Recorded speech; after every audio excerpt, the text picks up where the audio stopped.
बरेली की द्वारिकेश फरीदपुर चीनी मिल गन्ने के रस से सीधा एथेनॉल बनाने वाली उत्तर भारत की पहली चीनी मिल बन चुकी है।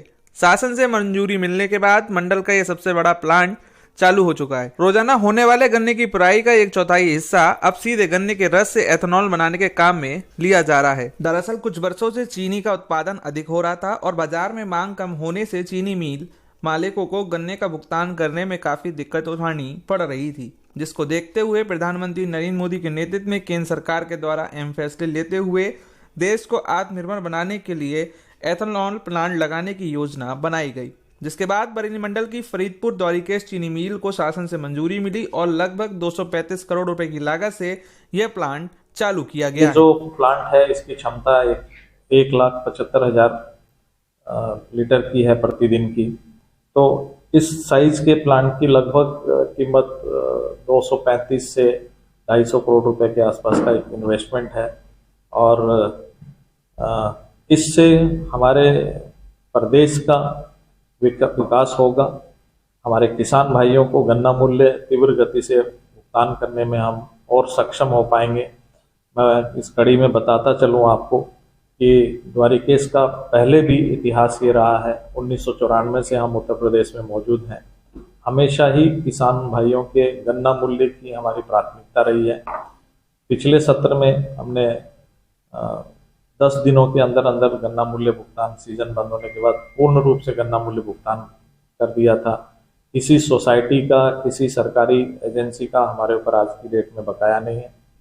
तो ये कोशिश है और रिफाइनरी और डिस्टिलरी या आगे की जो सोच है वो इसी कदम की तरफ है कि हम किसान भाइयों का गन्ना मूल्य समय से हम देते रहें, क्योंकि चीनी मात्र बना के आज के समय में उद्योग को जिंदा रखना या गन्ना मूल्य भुगतान कर पाना संभव प्रतीत नहीं होता है।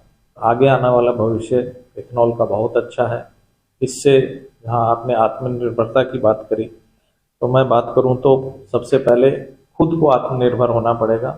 तो ये शुगर मिलों को आत्मनिर्भर बनाने में ये एक सहायक है।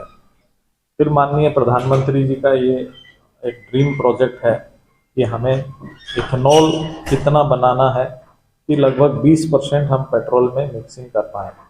तो मुझे ये उम्मीद है कि जिस तरह से इंडस्ट्री अग्रसर है डिस्टिलरी लगाने पे, तो ये शायद 2024 तक हम लोग ये लक्ष्य प्राप्त कर लेंगे। और तेल में इथेनॉल मिक्सिंग का बहुत बड़ा स्कोप है। हिंदुस्तान यदि किसी मायने में पिछड़ रहा है तो उसकी ट्रेड डेफिसिट सिर्फ क्रूड इंपोर्ट के कारण है, अन्यथा हम हर फील्ड में हमारे यहाँ एक्सपोर्ट करने की गुंजाइश भी है और कर भी रहे हैं।